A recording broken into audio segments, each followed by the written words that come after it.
সর্বশেষ জান্নাতে প্রবেশকারী ব্যক্তির গল্প। আবু বকর ইবনে আবি শাইবা রহেমহুল্লাহ ইবনে মাসউদ রাজিয়াত থেকে বর্ণনা করেন, রাসূলুল্লাহ সাল্লাল্লাহু আলাইহি ওয়াসাল্লাম বলেছেন, সবার শেষে এক ব্যক্তি জান্নাতে প্রবেশ করবে। সে একবার সম্মুখে হাঁটবে, আবার একবার উপর হয়ে পড়ে যাবে। জাহান্নামের আগুন তাকে ঝাপটা দিবে। অগ্নিসীমা অতিক্রম করার পর সে তার দিকে ফিরে দেখবে এবং বলবে, সে সত্তা কত মহিমাময়, যিনি আমাকে তোমার আগুন থেকে মুক্তি দিয়েছেন। এরপর তার সামনে একটি গাছ উদ্ভাসিত হয়ে উঠবে, যা দেখে সে বলবে, হে প্রতিপালক, আমাকে এ গাছটির নিকটবর্তী করে দিন, যেন আমি এর ছায়া গ্রহণ করতে পারি এবং এর নিচে প্রবাহিত পানি থেকে পিপাসা নিবারণ করতে পারি।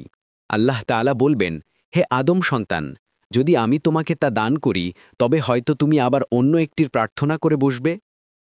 তখন সে বলবে, না হে প্রভু, এর থেকে অতিরিক্ত কিচ্ছু চাইব না, বলে সে আল্লাহ তাআলার নিকট কসম করবে এবং আল্লাহ তার ওজর গ্রহণ করবেন, কারণ সে এমন সব জিনিস প্রত্যক্ষ করছে যা দেখে সবর করা যায় না। অতএব আল্লাহ তাআলা তাকে এই গাছটির নিকটবর্তী করে দিবেন, আর সে তার ছায়া গ্রহণ করবে ও পানি পান করবে। তারপর আবার একটি গাছ উদ্ভাসিত হয়ে উঠবে, যেটা প্রথমটি অপেক্ষা অধিক সুন্দর।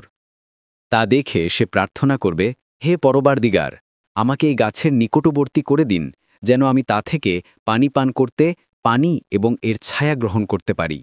আমি আর কিছু প্রার্থনা করব না। আল্লাহ উত্তর দিবেন, হে আদম সন্তান, তুই না আমার কসম করে বলেছিলে আর কোনো প্রার্থনা জানাবে না? তিনি আরও বলবেন, যদি আমি তোমাকে তার নিকটবর্তী করে দেই, তবে তুমি হয়তো আরও কিছুর জন্য প্রার্থনা করবে। সে আর কিছু চাইবে না বলে কসম করবে।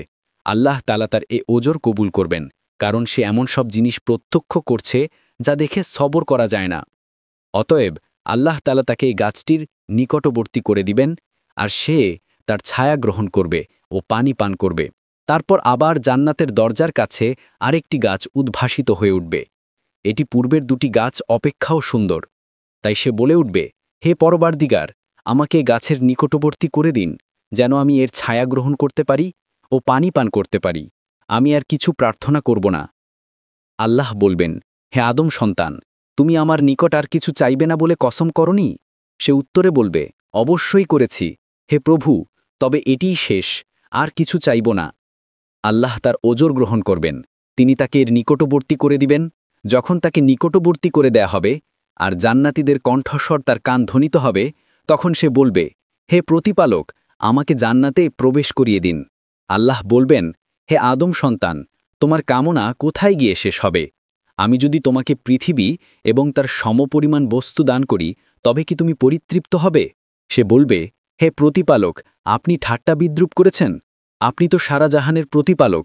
এ কথাটি বর্ণনা করতে গিয়ে বর্ণনাকারী ইবনে মাসউদ রাজিয়াল্লাহ হেসে ফেললেন আর বললেন, আমি কেন হাসছি তা তোমরা জিজ্ঞেস করবে না? তারা বলল, কেন হাসছেন? তখন তিনি বললেন, রাসূলুল্লাহ সাল্লাল্লাহু আলাইহি ওয়াসাল্লামও অনুরূপ হেসেছিলেন। সাহাবাগণ জিজ্ঞেস করেছিলেন, হে আল্লাহর রাসূল, কেন হাসছেন? রাসূলুল্লাহ সাল্লাল্লাহু আলাইহি ওয়াসাল্লাম বললেন, এই জন্য যে ব্যক্তিটির এ উক্তি, আপনি আমার সাথে ঠাট্টা বিদ্রুপ করছেন, আপনি তো সারা জাহানের প্রতিপালক, শুনে আল্লাহ রব্বুল আলামিন হেসেছেন বলে আমি হেসেছি। যা হোক, আল্লাহ তাকে বলবেন, তোমার সাথে ঠাট্টা বিদ্রুপ করছি না। মনে রেখো, আমি আমার সকল ইচ্ছার উপর ক্ষমতাবান। সাহি মুসলিম 187।